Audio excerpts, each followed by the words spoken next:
Madam Cynthia, kamusta ang lupain mo? Okay lang. Nakabili na muna. Bumibisita mo yung resort tsaka ang lupain mo. Mga alas 10 lumabas na kayo ha. Ang ino, Madam Cynthia, tsura. Ito pala dito kami ng CCR. Mm. Ito CR namin. Wala kaming chairs kasi pinapaliguan na nila. Kasi ito pinapagawa namin. Yan mga dito ko siya pinag-aral nung bata siya. Sino si Camille? Ha. Doon si siya. Camille. Si Sarah yan. Sarah. Sarah King. Lumaki lang.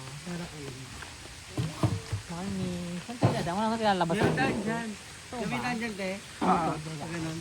Papaikot. Si Madam Cynthia po, Cynthia Villar. Orto. Ay, hindi si RD sa dulo. Ay, pwede ko dito. Talaga pupunta tayo doon? Hindi dito pa ganun tayo. Ay, ito sabi. Ay, no. Ah, sabi.